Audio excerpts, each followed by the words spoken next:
chef d'état-major dire pas n'a bora ni communiqué nos ninya ye kwani bambaganci ma mugan ma duru ma tan ma bahirika ka anyi ofaka ula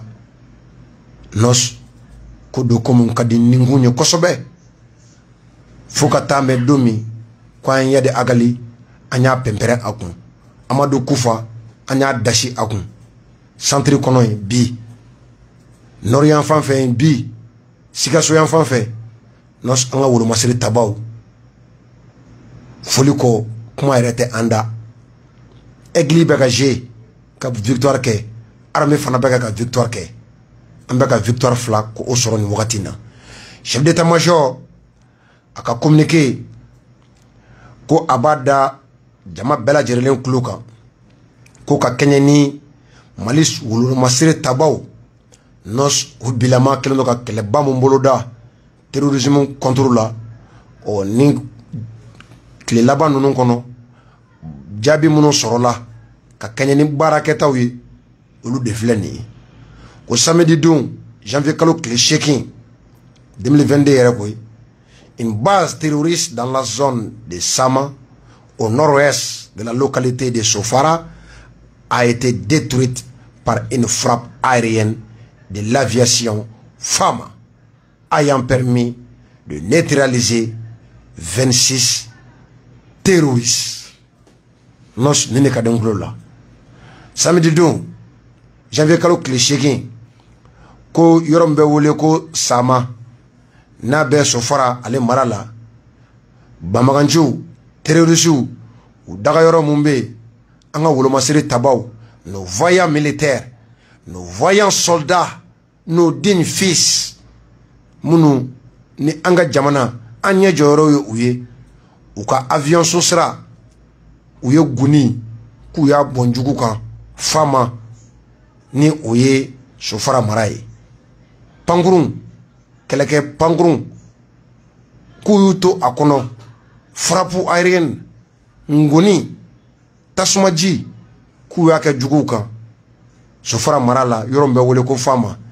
bambaganci mugan ani woro terroriste mugan ani woro nos duga abaka balo olu sula ou neutralisera ku ka gwanzanye le 9 janvier 2022 lors des opérations de reconnaissance offensive dans les secteurs susceptibles d'abriter les groupes armés terroristes dans la localité de Zantikila, Kabale et plusieurs autres petits villages dans la commune de Dandareseo, région de Sikasso, les femmes ont procédé au pionnage de la colline de Kabale et à la destruction d'une base logistique du secteur. Ko janvier kalo samedi make adoujaje make dimanche kile kononton ko anga wuro masiri tabaw o bara kelen kono alibi kata laje anye frappe munke ambe bara mununa duguma bara mumba ka sanfé kala koloshilu ke o kata yoro laje yoro munu no bisala ke bamaganchu u da yoro ye kata balu ulay yoro mbe wule ko Zantikila Kabale ale ni anga dugumiseni chaman kono komini mbe wule ko Dandareso Sikaso ale marala anga chew utara kulu dow yoro mi na be wule ko Kabale o utara bamaganchu u foru yere koy nga u bolofew a nos kwa be nunke information nyini ka minaw make u bolo anga maw u etado olu bela jerele na ye. Au cours de cette opération, des suspects ont été interpellés et mis à la disposition de la prévôté. O ko ni nyini nonu konala siga kelno mafla la siga na mafla tegakera olu la nos. Le 10 janvier, aux environs de 6 heures pile, les femmes ont effectué des frappes aériennes sur un checkpoint ayant causé la neutralisation de 5 terroristes. Oudouzaje fananos, anga mau, ouye pangurun, keleke panguru bokono, ouye bundelike. Tasumaji, ouye afli, bambagachu, oukan.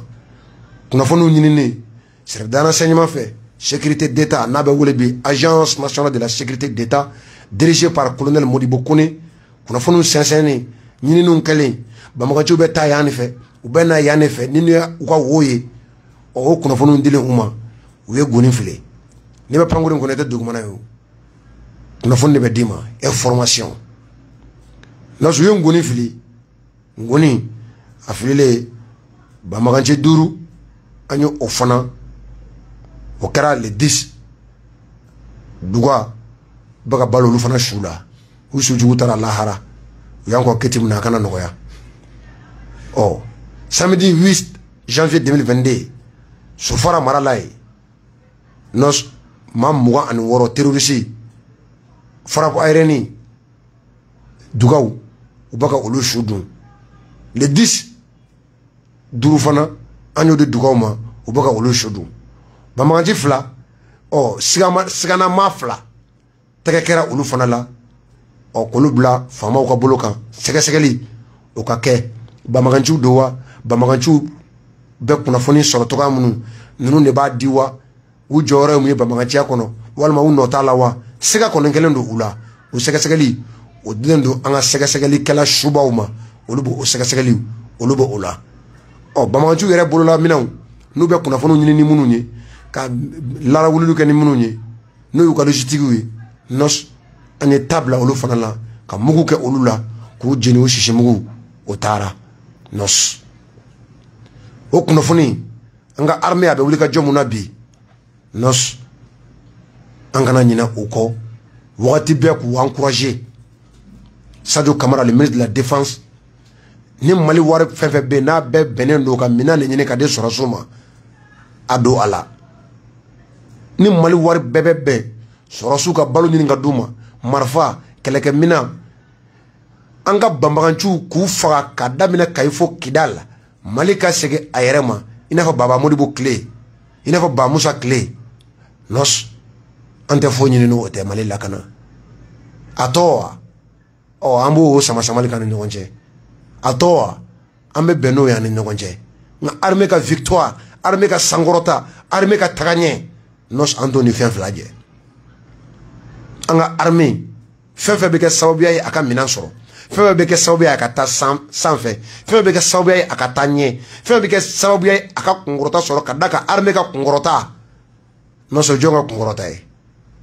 o bɛɛ de ka kunkɔrɔta ye armée ka kunkɔrɔta non o bɛɛ de ka sebaaya ye armée ka tagaɲɛ ye bɛɛ de ka tagaɲɛ n'i bɛ kuma radio la armée de bɛ yen ka lakana sabati i ye mɔnikɛla ye a ye armée de bɛ yen i ye jagokɛla ye non lakana bɛ yen dɛ i ye politikiman ye campagne ka kɛ n ka politiki kuma fɔ armée bɛ yen n yɛrɛ n t'a si la n bɛ n dayirimɛ de ɲini o ye ɲɔgɔn dayirimɛ ɲinina tɛ armée de bɛ yen Sadio Kamara le ministre de la défense fo ka taa se Assimi Goïtaw ani Mamadu da bɛ don anw ka wolomasiri tabaw u tɔgɔla ko la minɛn sanni minɛn ɲuman nani qualité ɲuman ka sɔrɔsiw bila condition kɔnɔ baara o baara de bɛ yen k'o bɛ se ka kɛ sababuya ye sɔrɔsiw an ka wolomasiri tabaw nos k'u bɛ taa ɲɛ u bɛ sankɔrɔta sɔrɔ ci fila tɛ an na objectif kelen la victoire de l'armée malienne